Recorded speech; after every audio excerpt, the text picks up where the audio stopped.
She smiled, a lovely, guileless thing, and didn't seem to notice the knife in my hand. It was a butter knife, of course, resting innocuously beside my bread plate. Heavy, polished silver, cool against my fingertips. I ran my thumb over the dull edge, the gesture a small private anchor in the meticulously constructed storm I was about to unleash. From my vantage point, the best table at Aperture, a corner booth upholstered in dark leather, I had a perfect view of her. Her name is Sarah. She was sitting alone at a small two-top, worrying the stem of a wine glass and checking her phone every 30 seconds. She wore a red dress, the kind of hopeful, eye-catching red you wear on a third date, not the kind you wear to meet a married man. But then, she didn't know he was married.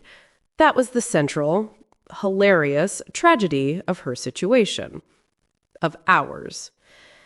The restaurant was my stage. I'd chosen it specifically. Aperture was all low, intimate lighting and dark wood, a place where secrets felt safe.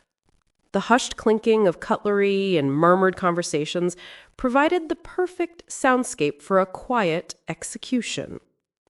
My visual motif for the evening was the deep blood red of the Barolo breathing in the decanter on our table, a 2010 vintage, the year we bought the house. A good year for wine, a terrible one for foundations. My confidant, Pierre, the maitre d' with a face as smooth and unreadable as polished marble, drifted past her table. His eyes, dark and intelligent, met mine for a fraction of a second. A barely perceptible nod. The package has been delivered. Everything was in place. He had seated her exactly where I'd instructed, in Ben's direct line of sight from the entrance, a fly walking obligingly into the web. I smoothed the napkin in my lap. My own dress was emerald green, the color of envy, or so they say. I preferred to think of it as the color of money. My money. My posture was perfect, my hands steady. On the outside, I was Eliza Goodey, wife of 10 years, celebrating an anniversary. Inside, I was a general, on the eve of a battle I had already won. Ben arrived at precisely 8:15, 15 minutes late, as always. He moved through the restaurant with the unearned confidence of a handsome man who has never been told no. He was wearing the navy suit I'd bought him for his birthday, the one that made his shoulders look broader than they were. He was a beautiful lie in expensive tailoring. He slid into the booth opposite me, the leather sighing under his weight. "Liza, sorry, a call ran late." He leaned in to kiss me, a dry, papery peck on the cheek that smelled of boardroom air and his Tom Ford cologne. "It's fine, Ben. I've been enjoying the atmosphere," I said, my voice as smooth as the wine. He didn't really look at me. His eyes were already scanning the room, a predator's habit. They snagged for a split second on the girl in the red dress. A flicker of something, panic? Annoyance? Crossed his face before being wiped clean. He thought it was a terrible coincidence. He had no idea. "Happy anniversary, darling," he said, placing a small, elegantly wrapped box on the table. For me. A little guilt offering. A trinket for the compliant wife. "Happy anniversary," I replied, my gaze drifting past his shoulder to Sarah, who was now smiling wistfully at another couple, her phone forgotten on the table. So much hope in that face. So much ignorance. We ordered. Ben talked about his day, about a merger, about some deal that would make us even richer than we already were. I nodded and murmured the appropriate responses, my mind 1,000 miles away, running through the final calculations. He was so engrossed in the sound of his own voice, he didn't notice that I ate nothing, that my wine glass remained full. The appetizers arrived. Scallops for him, a beet salad for me. This was the moment. With a motion that was fluid and minutely rehearsed, I reached for the wine decanter. My hand slipped. The decanter tipped, and a perfect arcing wave of dark red wine washed across the crisp white tablecloth, pooling precariously close to Ben's lap. "Oh God, Ben, I'm so sorry," I exclaimed, my voice pitched with just the right amount of flustered alarm. He jumped back. "Jesus, Liza, this is a custom suit." "I know, I'm so sorry, I'm such a klutz." I stood up, dabbing at the spreading stain with my napkin, making it worse. It looked like a crime scene. Pierre was at our side in an instant, his professionalism a mask for our conspiracy. "Madame, monsieur, please allow us." Another waiter appeared with fresh cloths. In the small, manufactured chaos, I kept dabbing, my movements bringing me closer to the edge of our booth. I saw her then, for the first time. I let my eyes widen, my face composing a look of dawning, friendly recognition. Sarah was watching the commotion, a sympathetic look on her face. Perfect. "Oh my goodness," I said loud enough for her to hear. "Sarah? Sarah Thomas, is that you?" She looked startled, confused. She didn't know me from Adam. I walked the few steps to her table, a brilliant, apologetic smile plastered on my face. Ben was frozen, half standing, his face a perfect portrait of horror. The blood had drained from it, leaving his tan looking sallow and yellow under the expensive lighting. He looked like a man watching two trains on a collision course. "I am so sorry to bother you," I said to Sarah, my voice warm, conspiratorial. "I'm Eliza. I don't think we've met, but my husband, Ben, works with your firm. He's mentioned you. And look at me, I've just made a complete mess of our anniversary dinner." I gestured back towards our table, towards the wine-soaked cloth and my pale, statuesque husband. Sarah's eyes followed my gesture. She saw Ben. And for the first time, she smiled at him. It was a nervous, lovely, hopeful smile. The one he'd been expecting to receive all evening, just not in front of his wife. I turned back to her, my own smile never faltering. "It looks like you're waiting for someone," I said, a gentle note of inquiry in my voice. "Please don't let us keep you, but, well, this is terribly forward, but I've just ruined our table. Would you be terribly offended if we joined you for a drink while they sort this out? I'd hate for our anniversary to be a complete disaster." She looked from my smiling face to Ben's terrified one. He was trapped. If he said no, he looked like a monster. If he said yes, well, checkmate. I don't see why not," Sarah said, her voice hesitant but kind. She thought she was helping a clumsy, friendly woman save a special occasion. "Wonderful," I beamed. I looked back across the restaurant at my husband, whose world was visibly crumbling. "Ben, darling," I called out, my voice ringing with false cheer. "Sarah's going to let us join her. Isn't that lucky?" Ben moved like a man walking through deep water, each step a monumental effort.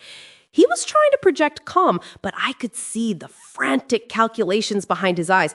He was running through every possible scenario, every lie he could tell, and finding them all wanting. I, on the other hand, felt a serene sense of inevitability, as if I were merely a spectator at a play I had written long ago. Pierre had already arranged for a chair to be brought over.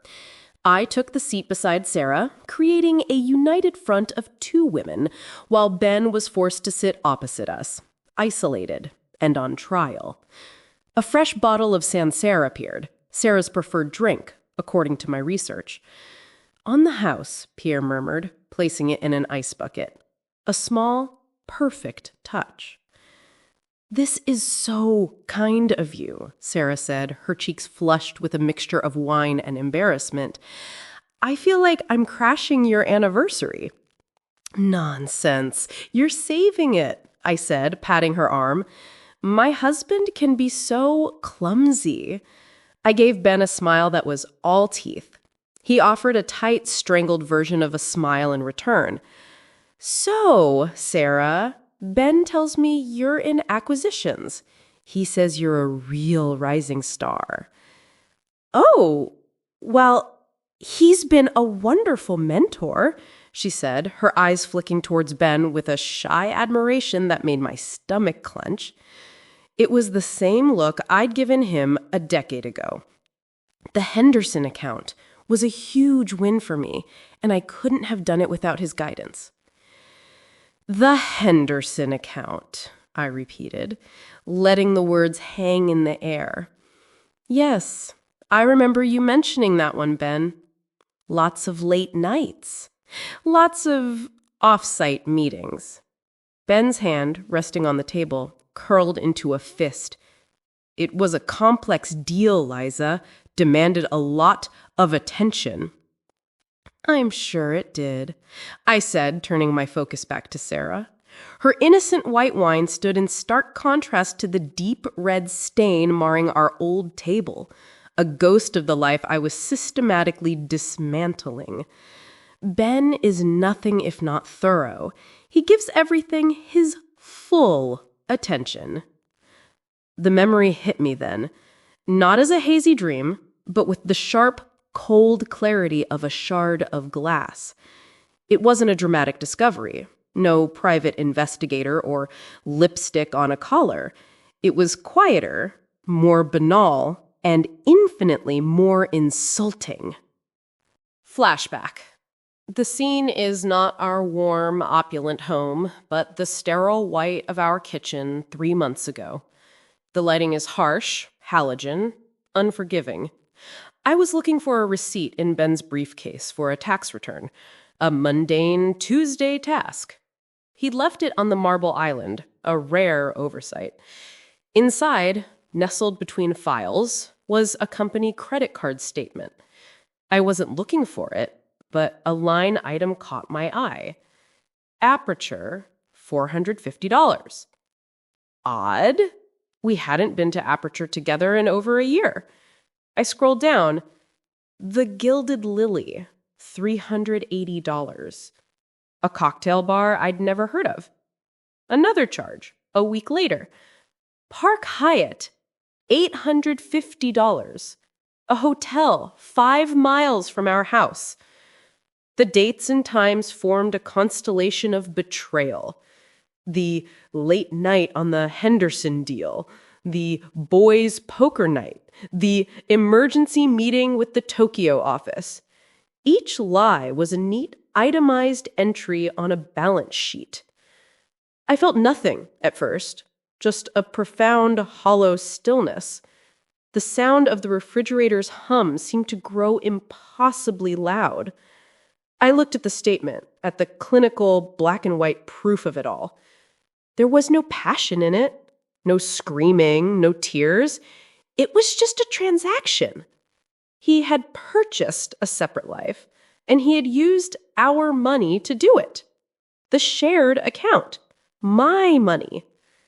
My grief lasted for approximately 7 minutes. I leaned against the cold marble, took one deep, shuddering breath, and let the pain wash through me. Then it was gone, replaced by something clean and hard and cold. It wasn't rage. It was logic. He had treated our marriage like a business, a holding company for his comfortable life. Fine. I would treat our divorce like a hostile takeover. I took out my phone, photographed the statement, and placed it back in the briefcase exactly as I'd found it. I closed the latch with a soft, definitive click, the sound of a door closing forever. The next morning, I called my father's lawyer. "Eliza." Sarah's voice pulled me back to the present. I had been staring at Ben, my expression unreadable. "Are you all right?" "Perfectly," I said, my smile returning, brighter this time. "Just reminiscing. Anniversaries do that to you, don't they? Make you think about beginnings and endings." I picked up my wine glass. "Ben, darling, you still haven't given me my gift." He froze. The small, elegantly wrapped box was still sitting by his elbow. Pushing it across the table now would be an act of profound absurdity. "Oh, right. Here," he mumbled, sliding it towards me. I made a show of unwrapping it, my movements slow and deliberate. Inside was a delicate diamond necklace. It was beautiful, expensive, and utterly meaningless. A payment for services rendered. The wife tax. "It's lovely, Ben, truly." I looked at Sarah. "He has such good taste, doesn't he?" Sarah nodded, her own smile becoming strained. The atmosphere was no longer just awkward. It was thick with a tension she couldn't name, but could clearly feel. She was starting to look from me to Ben, her brow furrowed in confusion. The fly was beginning to sense the web. "You know," I said, letting the necklace drip through my fingers, the diamonds catching the low light like frozen tears. "Ben and I have a tradition. On our anniversary, we don't just exchange gifts. We tell the truth. One truth about the past year that the other person doesn't know." Ben's face was now the color of ash. "Liza, don't!" The words were a low hiss, a desperate plea. I ignored him, my eyes locked on Sarah. "It's a silly game, really, but it's about honesty, building a foundation. Last year, I confessed that I'd scratched the car and blamed it on the valet." I laughed, a light, airy sound. This year, the truth is a little bigger." I paused, letting the silence stretch until it was humming. Sarah was holding her breath. "Ben," I said, my voice dropping to a conversational, almost gentle tone, "why don't you go first? Why don't you tell Sarah what exactly we're celebrating tonight?" He just stared at me, his jaw working silently. "No? All right, then, I'll go." I folded my hands on the table, a picture of calm reason. "You see, Sarah, this isn't our 10th wedding anniversary. This is the 1-month anniversary of the day I filed for divorce citing infidelity, and it's the 2-week anniversary of our asset separation agreement being finalized by the courts." I picked up the necklace. This, I'm afraid, was paid for with an account that is now frozen, pending liquidation, along with all the others. I leaned forward, my voice a confidential whisper that was loud enough for all 3 of us to hear. The house, the cars, the portfolio my father gifted us as a wedding present, it was all placed in a trust Ben didn't know about. A trust with a rather ironclad infidelity clause. You see, the thing about being a rising star, Sarah, is that you have to be careful whose orbit you get pulled into. Sometimes they're not stars at all. They're black holes. I finally looked at her, really looked at her. I watched the confusion on her face curdle into dawning horror, then shame, as her brain connected every dot, every late-night meeting, every flirty text to the smiling emerald-clad woman sitting right beside her. Her hopeful red dress suddenly looked tragic. Of course, the stage is set. For a long moment, the only sound was the distant, ambient murmur of the restaurant, a world away from the frozen tableau at our table.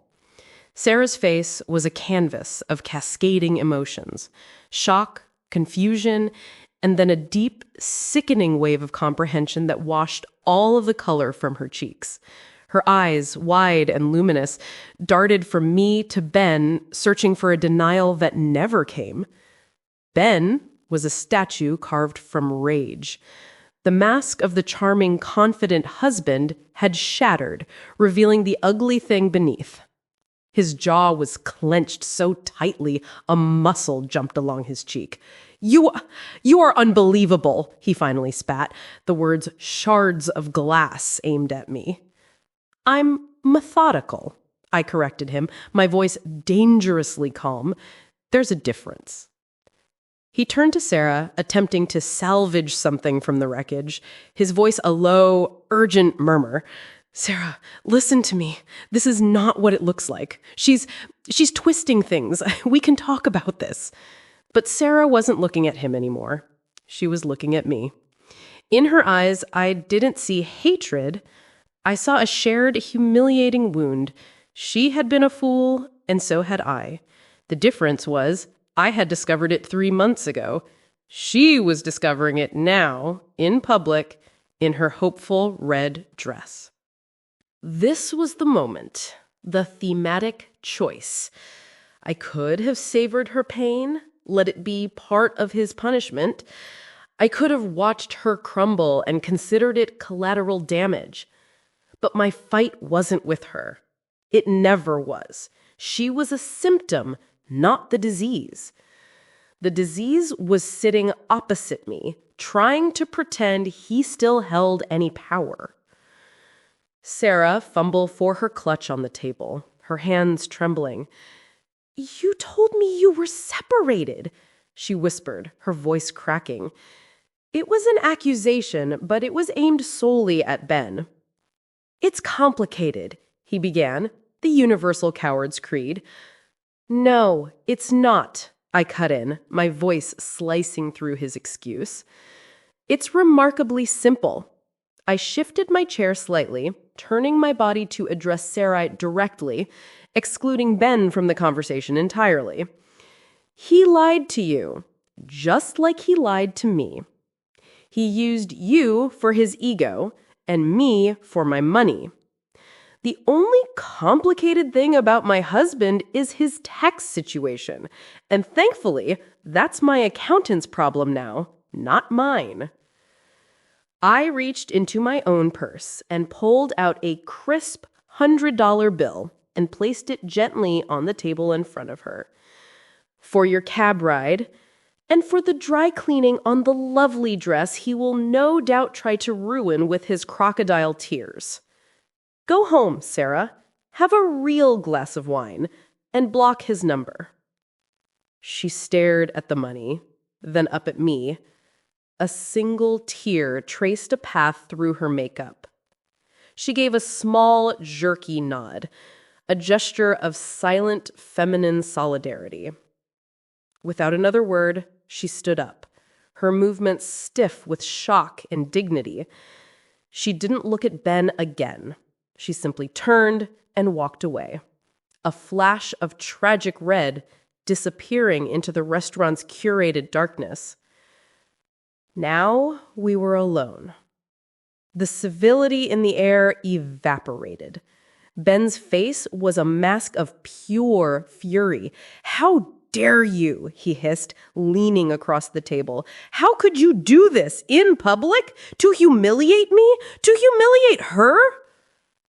"You humiliated her," I said, my voice dropping to a near whisper, yet each word was precisely weighted. "You humiliated me. You humiliated our marriage.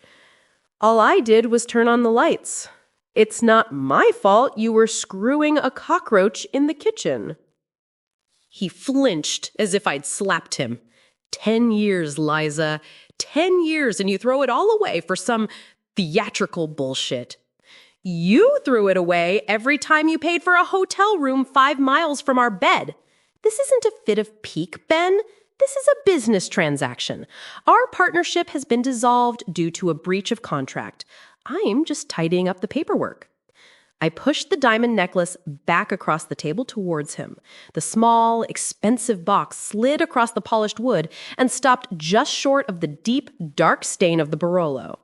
Our beginning and our end sitting side by side. A parting gift, I said. Perhaps you can use it to pay your first month's rent. He stared at the box, then at me, and in his eyes I saw the final, desperate gambit of a cornered narcissist. Pity. He tried to soften his expression, to look wounded. Liza, don't do this. Don't be this person. This isn't you. This is cold. You're right, I said, and for the first time I felt the ice in my own veins. I wasn't this person 10 years ago, or even 1 year ago. But you taught me. You were an excellent mentor. Pierre materialized at my elbow, silent and impeccable. He held a small leather billfold. He didn't even glance at Ben. Is there anything else, Madame Goodey? He asked. No, Pierre, that will be all. I placed my credit card, my own, singular, unattached credit card, into the folder. The bill is taken care of. For everything.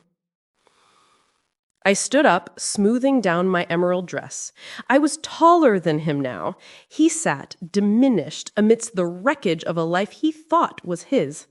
He looked up at me, his mouth slightly agape, looking for one last word, one final thing that could hurt me. He found nothing. There was nothing left to burn. I turned my back on him, on the wine-stained table, on the worthless diamonds, and on 10 years of my life. And I walked away.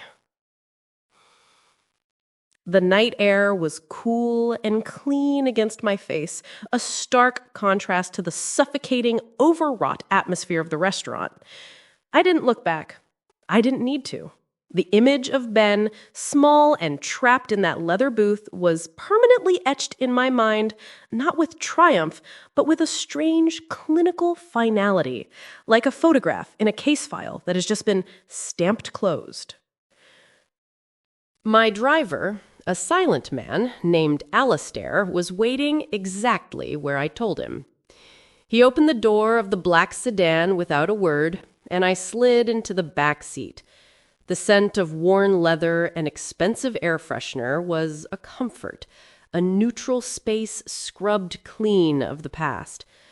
As the car pulled away from the curb, the warm, glowing windows of Aperture shrank in the rearview mirror until they were just another light in the city. I didn't go home. It wasn't home anymore. It was just a house, an asset to be liquidated. Instead, I had Alistair drive. We moved through the city streets, a ghost in a machine. The neon signs of bars and the bright windows of late-night cafes bled together into abstract streaks of color against the glass. I saw couples walking hand in hand, their faces illuminated by streetlights and phone screens, and I felt nothing. No envy, no bitterness. Just a profound, quiet distance, as if I were watching a foreign film without subtitles. The Barolo, that deep blood-red color, had been my visual motif for the evening. The symbol of a decade-long vintage I was now pouring down the drain. As we drove, I saw it everywhere. In the ruby glow of a traffic light, in the crimson flash of a passing ambulance, in the velvet ropes outside a nightclub. It was no longer the color of shared history or passionate rage. It had become the color of a clean wound, the color of a debt that has been paid in full. Alistair eventually pulled up to the curb outside a building I didn't recognize at first. It was a sleek, modern high-rise of glass and steel overlooking the river. A place with no memories. My new apartment. The lawyer had arranged the lease. My things, the things that were truly mine, had been moved here a week ago. We're here, Miss Goodey, Alistair said, his voice soft. Thank you, Alistair, I replied. He opened my door, but I didn't move for a moment. I just sat in the quiet dark of the car, looking up at the single lit window on the 15th floor that was now mine, my final destination. The internal cost of my victory was not regret, it was emptiness. The meticulous planning, the controlled execution, the cold, hard logic, it had all been a shield, a suit of armor I had worn for the past 3 months. Now, in the silence, the armor was gone, and there was just me, Eliza. I had won the war, but the battlefield was my own life, and it was scorched earth. I thought of Sarah. I hadn't destroyed her for sport. I had, in a strange way, liberated her. I had given her the truth, a gift Ben would never have offered, but her pain was still a part of the evening's collateral, a faint lingering echo in the quiet of the car. Justice is rarely a tidy affair. Finally, I got out. The lobby was cool and smelled of nothing but clean air. The elevator ride was silent. I unlocked the door to my apartment and stepped inside. It was sparse, furnished with only the essentials: a sofa, a bed, a few boxes. It felt less like a home and more like a waiting room. I walked to the floor-to-ceiling window and looked out at the city. The river below was a ribbon of black ink reflecting the glittering, indifferent lights of the skyline. It was beautiful, and it was empty, just like me. My phone buzzed in my purse, a text from a number I didn't recognize. Thank you. S. I stared at the single letter for a long time. Then I deleted the message. I did not want a pen pal. I did not want a co-conspirator. I did not want to be reminded of any of it. I placed my purse on the bare kitchen counter. My hands were perfectly steady. I looked around the silent, empty space. This was it. The aftermath. There was no elation, no celebratory drink, no triumphant call to a friend. There was only the quiet hum of the building around me and the vast, dark expanse of the city outside my window. I had meticulously planned and executed the end of my marriage. It was a masterpiece of cold revenge. And now, for the first time in a very long time, I had absolutely no idea what to do next. The silence wasn't peace. It was just quiet.